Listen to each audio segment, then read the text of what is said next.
Alors, nous reprenons, et c'est Myrène Lacassagne, qui enseigne désormais à Bordeaux, mais qui a longtemps enseigné à Reims, donc sur les terres d'Eustache-Deschamps, si j'ose dire, et elle est doublement habilitée à parler de Deschamps, d'abord en raison de ce poste de Reims où elle a longtemps enseigné, mais aussi parce qu'elle a fait sa thèse sur Eustache-Deschamps, mais encore parce qu'avec Thierry Lassabataire, qui parlera cet après-midi, elle a organisé plusieurs colloques sur Eustache-Deschamps, comme Témoins et modèles, littérature et société poétique en 2008, ou bien sur les dités vertueux en 2005. Et je pense que les articles qui composent ces deux volumes collectifs figureront dans la bibliographie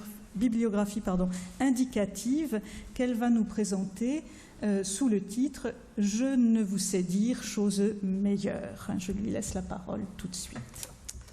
Merci beaucoup. Donc, je vais vous présenter une bibliographie thématique indicative, comme le titre de ma communication le signale. Et je vais être assez pragmatique aujourd'hui, c'est-à-dire que je ne vais pas vous présenter une bibliographie complète des œuvres de Deschamps, enfin de la critique sur Deschamps, que vous pourrez trouver dans les bibliographies, notamment de la thèse de Clotilde, enfin du volume de Clotilde Dauphin, que vous trouverez également sur Arlima, que vous trouverez dans de nombreux ouvrages qui relèvent de l'étude de cet auteur. Non, moi je me concentre exclusivement sur les pièces de l'anthologie que j'ai organisées de manière thématique et auxquelles j'ai associé des entrées bibliographiques relatives à leur contenu, avec ou sans référence à certaines pièces en particulier qui sont étudiées dans les articles. Donc, dans un premier temps, alors ce document sera mis en ligne par Clotilde, donc je vais simplement avec vous le parcourir et le commenter un petit peu. Donc voilà, alors dans un premier temps, donc, représentation de l'édition au programme et sur le manuscrit de la référence de l'étude de Marie-Hélène Thénière. Je n'ai pas parlé des travaux de Thierry Delceau ou de Gérard, oui. Gilbert, pardon. Et Olivier. Olivier, bon, voilà, c'était les abréviations. Parce qu'elles ne sont pas absolument essentielles, selon moi, au programme de l'agrégation. D'accord ? Donc c'est comme ça que je fonctionne pour l'ensemble des références que je vous donne. Alors bien sûr, je signale que le double lait de fragilité humaine n'est pas à étudier. Et ensuite, je vous propose un petit outil méthodologique, à savoir les abréviations que j'ai utilisées pour les entrées des ouvrages collectifs consacrés à l'œuvre de Deschamps. Donc il y en a un certain nombre, il y en a 6 pour l'instant, en tout cas de ceux que je connais. Tout d'abord, Eustache-Deschamps en son temps, une excellente collection dirigée par Jean-Patrice Boudet et Hélène Millet, qui est parue en 97, qui fait plutôt un éclairage, bien sûr, littéraire, thématique, mais surtout politique, historique et histoire des mentalités de l'époque, de même que l'histoire religieuse. Voilà.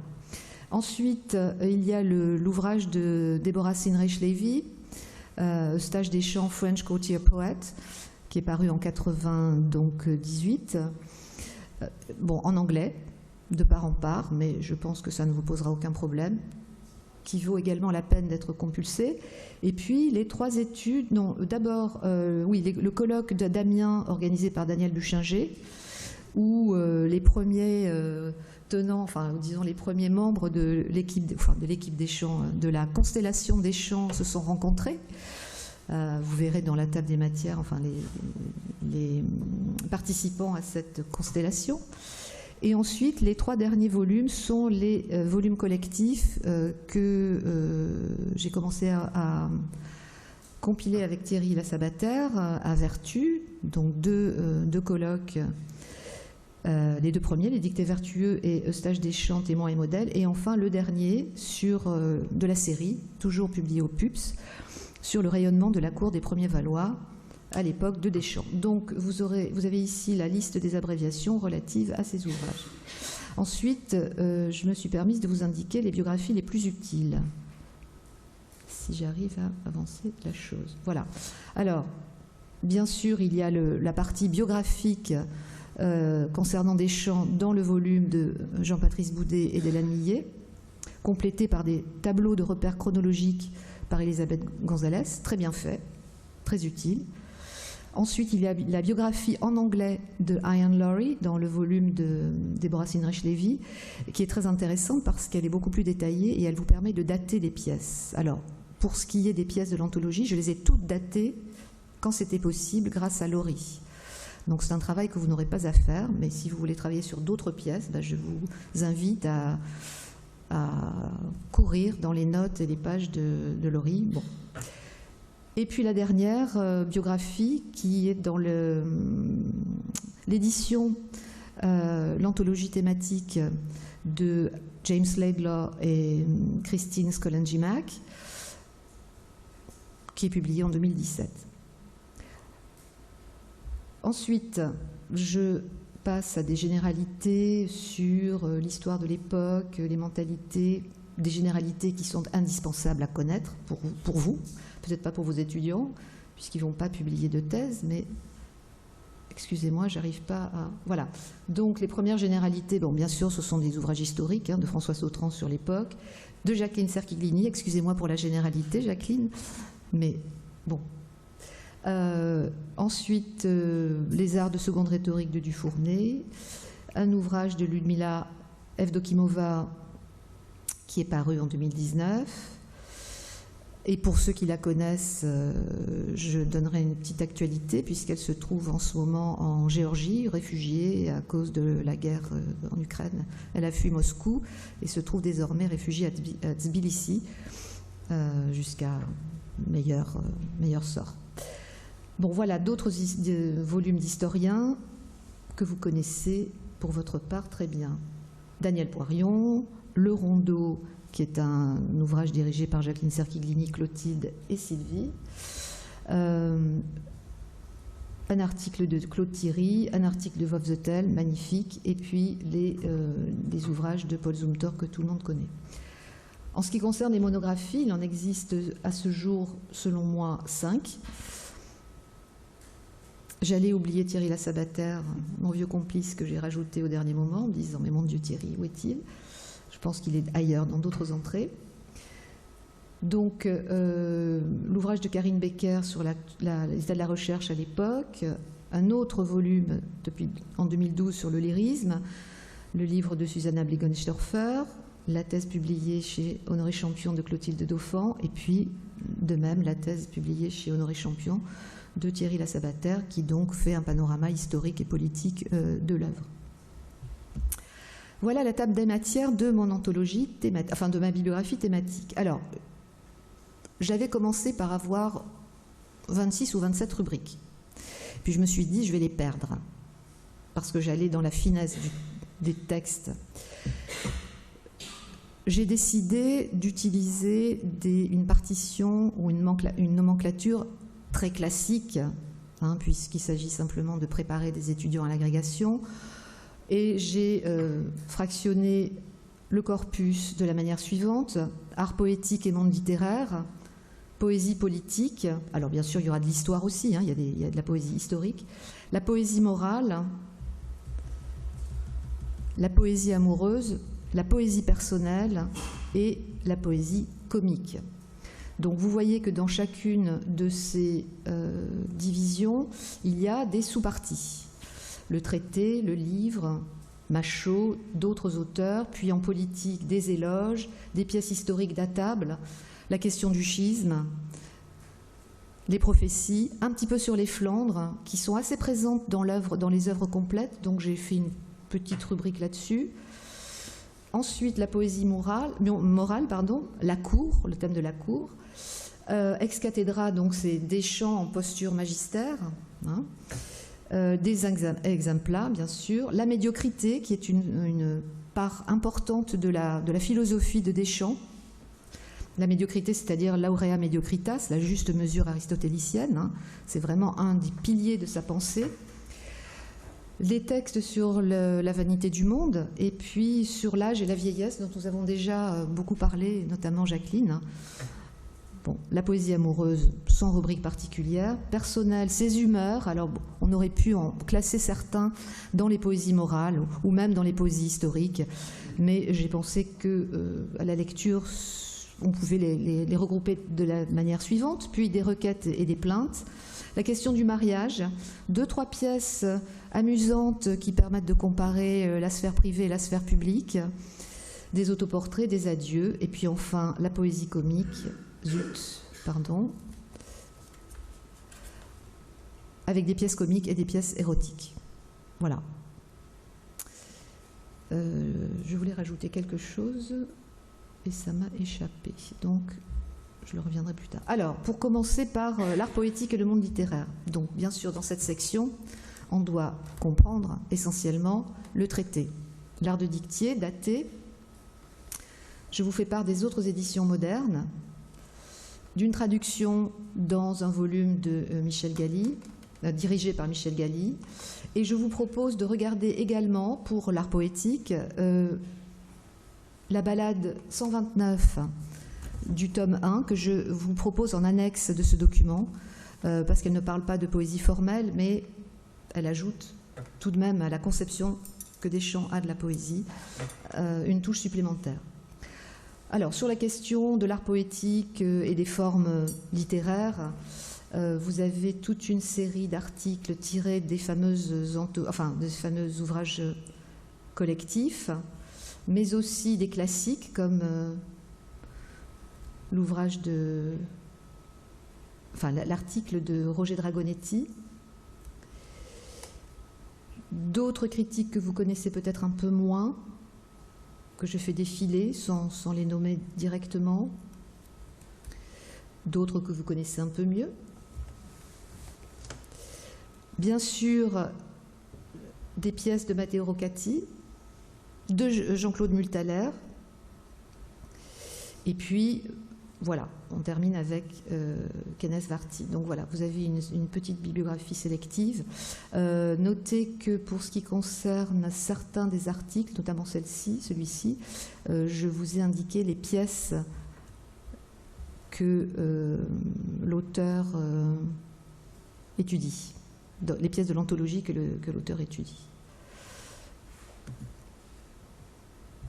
Ensuite, sur la partie toujours littéraire, mais la perte du livre. Donc, on a déjà vu la scène de présentation. Il y a 2 ouvrages, essentiellement sur cette thématique, 2 articles à étudier. Ensuite, je vous propose une section écolier de Machaut qui l'a nourri et qui lui a fait mainte douceur. Je vous propose aussi une annexe sur une adresse à Machaut dans laquelle Deschamps lui dit qu'il est allé lire son Wardy à Louis de Malle en Flandre, à Bruxelles, je crois. Et puis toutes les ballades qui font mention de Machaut ou bien qui rappellent des œuvres de Machaut, notamment les parallèles entre la dame et la fleur, hein, le lait de la rose, le lait de la marguerite, certains rappels du Wardy, la ballade à Péronne. Quand les notes de Clotilde me semblent vraiment, enfin, elles sont toutes utiles, attention, mais éclairées pour le sens premier, immédiat, j'ai toujours souligné, voire notes, dans ces cas-là, ce sont les notes de l'édition. Hein. Bon, voilà, donc Gauthieron refusé par Péronne, tout cela, toutes ces pièces renvoient plus ou moins ou font allusion ou ont en sous-texte du Guillaume de Machaut, suivi d'une bibliographie relative à cet auteur ou au lien de ces 2 auteurs, puis on passe à des textes ad autorem, notamment un texte écrit pour Geoffrey Chaucer, l'autre dans lequel il s'adresse à Othon de Grandson, un dernier dans lequel il répond à Christine de Pisan. Donc je me suis permise de vous mettre quelques petites vignettes colorées. puisque tout ça est bien triste. Enfin, noir et blanc, bien sûr. Ça descend pas. Zut. Voilà. Donc voilà la bibliographie relative à ces pièces. Vous remarquerez que, encore une fois, les ouvrages collectifs ont une part belle dans ces bibliographies. Ensuite, on passe à la poésie politique. Poésie politique avec d'abord des éloges étymologiques, des éloges de lieux et de personnes, des éloges funèbres. Puis des pièces plutôt historiques avec des datations. Alors, les datations sont données soit par l'édition, auquel cas elles restent en tête sans parenthèse. Tous les renvois à Laurie, toutes les datations de Laurie sont, elles, entre parenthèses avec la référence de la page si vous voulez aller vérifier. Point d'interrogation veut dire qu'on s'interroge sur la date mais on la propose, comme ici le 1379. Il y a des notes là-dessus.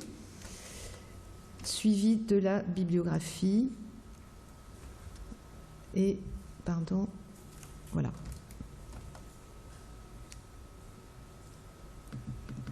Alors, qui continue, qui se poursuit sur cette deuxième page, avant que l'on ne passe au schisme. Donc, toujours même méthodologie pour toutes les rubriques.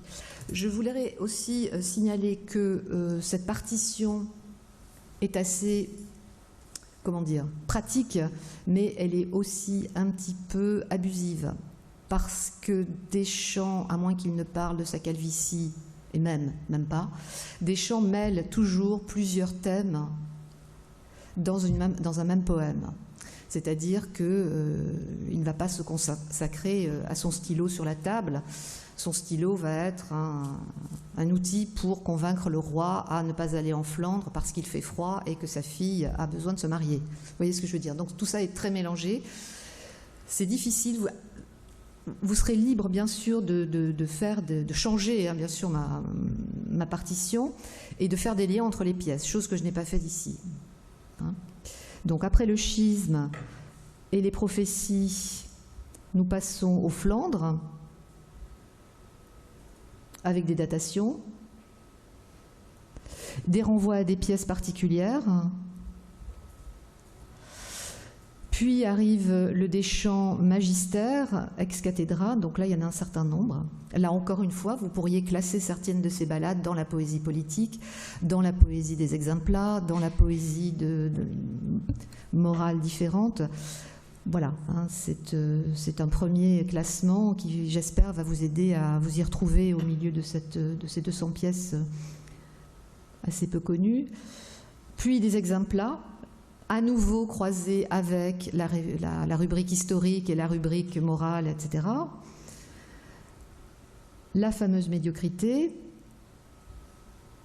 la vanité, que l'on croise avec l'âge et la vieillesse,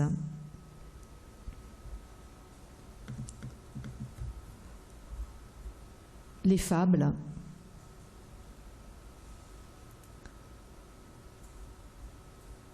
et puis la poésie amoureuse. Alors pour la poésie amoureuse, je n'ai fait qu'une rubrique, mais elles sont très diverses. On pourrait également faire des sous-parties et détailler mieux les pièces. Alors je vous demanderai d'être tolérant et bienveillant pour les notes que j'ai apportées auprès de chacune de ces pièces. Elles sont très brèves, très souvent une liste de mots séparés par des virgules, donc je n'ai pas cherché à faire du style quand j'ai passé tout ça en revue, donc je vous les livrer telles quelles, vous m'en voudrez pas. Voilà. Et puis enfin, la poésie personnelle avec ses humeurs. Alors, encore une fois, les humeurs peuvent être des humeurs historiques, des humeurs morales, des humeurs dans lesquelles il regrette des exemples passés, morts de héros, mais voilà, c'est un choix. Les requêtes et les plaintes matérielles. qui ne sont pas toutes des requêtes qu'il a faites lui-même, puisque ici la tour de film réclame de l'argent, puisque un étudiant réclame de l'argent à son père, on peut s'imaginer qu'il est dans la posture du père. En revanche, quand il réclame une houppelande, une coiffe, ou qu'il réclame le paiement d'un don, là, effectivement, il parle à la première personne, peut-on s'imaginer. La question du mariage. Alors, à la question du mariage s'ajoute la question de la voix féminine et de la misogynie de Deschamps, donc il y a des petites choses intéressantes à voir, qui sont dans l'air du temps. Ces 3 pièces de comparaison entre la politique et les arts du langage et le ménage, hein, la lessive et la politique, la construction d'une maison et la politique, la myopie et le mode de gouvernement, donc j'ai trouvé ça intéressant de vous le signaler comme ça. Des autoportraits, pas forcément de lui, puisque Clotilde s'interroge sur le fait que la jeune femme qui parle serait dans la ballade 86, « Suis-je belle, est-elle une prostituée ?» Oui, pourquoi pas. J'avoue que je ne m'étais pas posé la question en ces termes, mais donc c'est une identification possible. Des adieux, pardon, 5 adieux. Il y en a d'autres à la Champagne. Il y a des adieux à Reims aussi, à la ville de Reims, dans les œuvres complètes. Et puis la poésie comique, avec des pièces comiques.